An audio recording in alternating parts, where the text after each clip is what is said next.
Welcome back to the channel. This week we will be covering Ernest Clines Ready Player 1. If you've been liking all this content, please don't forget, like, share, subscribe, and hit the notification bell so you guys do not miss a video. If you missed my last video, which was my review of Christopher Paolini's To Sleep in the Sea of Stars, I will leave a link to that video up in the corner so you guys can go and rewatch that if you've missed it or you want to hear my thoughts on that book. Don't forget to follow me on social media. On Instagram, I am Riley Murray Book Reviews, and on Twitter, I am Riley T. Murray. If you guys want to follow me on those accounts, I will leave links to them down in the description. Also, if you guys have books you want me to do reviews on in the future, do not be afraid to leave those down in the comments, and you can also suggest book recommendations to me on my Instagram and Twitter as well. As always, format for the book review is summary of the story, pros, cons, and then my final thought and ranking. With all that out of the way, let's hit the intro.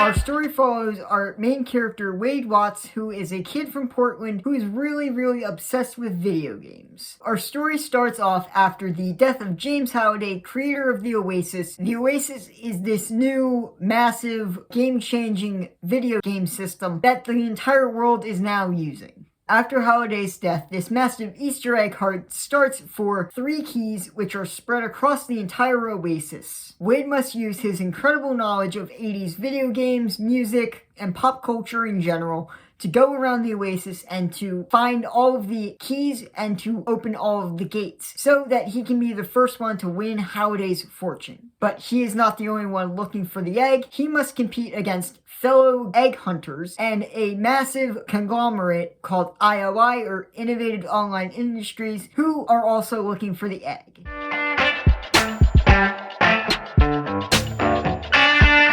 Starting off the pro section, I'm going to talk about Wade. I actually find Wade to be really funny in just his worldview and how Cline writes Wade in the entire book. Because Wade is really funny, and he has a lot of funny, witty observations. That beginning monologue of the book just cracks me up every time. It is just so funny that I really feel like Cline did a really good job writing Wade's personality. Wade really comes across as a guy who has, he's in a really bad situation. He lives in what are called the stacks, which are basically just massive trailer parks. So he is in a situation where his only escape is the OASIS. And Cline writes Wade really well as a guy who has basically become obsessed with escaping his reality. And unfortunately, I can sometimes agree and understand where Wade is coming from. So the other thing Cline does really well, I think, with Wade is to make us empathize with him as a guy who wants to get out of a current situation, but becomes super obsessed with something and is willing to do whatever it takes to get it done. I feel like we've all at one time or another have gotten to a situation like Wade where we're so focused on getting to wherever we want that we completely lose track of our friends and everything else. So Cline does a really good job writing all of that and making Wade feel very understandable as a character. He feels like someone who's lost his way and has just completely reverted to virtual reality. Cline freely has Wade admit that during the book. So I feel like Cline does a very good job of making Wade self-aware enough to realize that he is sort of just become a hermit loner, but he's still got the drive to find the egg, that he really doesn't care and he's willing to do whatever it takes to find this egg. And I appreciate the drive, and I understand that Wade has gotten way too obsessed with this egg hunt for his own good. So for pro number 2, I actually really think Cline did a very good job with the pop culture references in his book. Cline does a very good job of writing all these pop culture references from the 80s, referencing video games, books, movies, and every conceivable thing from pop culture from the 80s into his book without making it way too over the top. Cline is able to actually weave in a lot of the pop culture references into his story and not just be overabundant, blatantly in your face. Like, all of the pop culture references have a point being where they are, and Cline does a very good job, again, weaving everything into his story and making it feel like a very natural extension of the story and not making it seem that forced inside the story itself. So if you know anyone who grew up in the 80s and was a video game fanatic, definitely recommend this book to them and see if they just go crazy for all the references.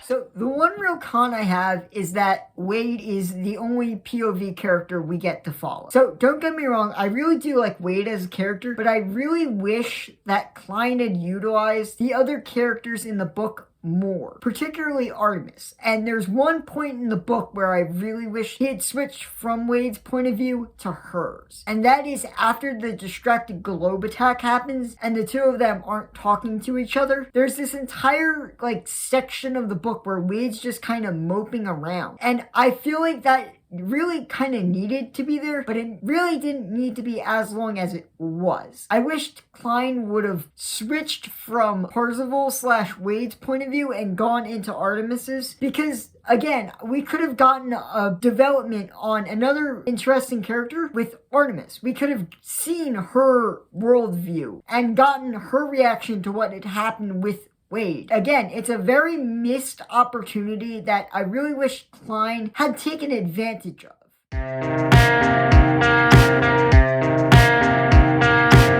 Okay guys, so final thoughts on the book here. Sorry this is probably a much shorter book review than what you guys have come to expect from me, but I really do like this book, but I don't have a ton to say about it. I really do like Wade, and I really do like all the pop culture references that Cline was able to write within the story. So it is a good read. For anyone who's like a video game fan or grew up in the 80s, I would really recommend reading this book just for a really good read with a really relatable person that we follow. But the other thing is, with that one thing I mentioned in my con section, I wish Cline had utilized some of the other characters a bit more. Other than that, this book really is worth the read. I just picked it up because I remember it was a fun read and I thought you guys would enjoy my thoughts on the book. So I'm going to give Ernest Clines Ready Player 1 a 7 out of 10. Okay guys, I hope you liked this book review. If you did, please do not forget, like, share, subscribe, hit the notification bell so you guys do not miss a video. Again, don't forget, follow me on social media. On Instagram, I am Riley Murray Book Reviews, and on Twitter, I am Riley T. Murray. I'll leave links to both of those accounts down in the description if you want to go follow them. So, down in the comments, if you have books you want me to do reviews on in the future, don't be afraid to leave those down there. And you can also comment books you want me to do reviews on in the future on my Instagram and Twitter as well. Next week, we will be doing Ernest Clines Ready Player 2. Don't forget to have a great week, keep on reading, and I will see you next week for the next video.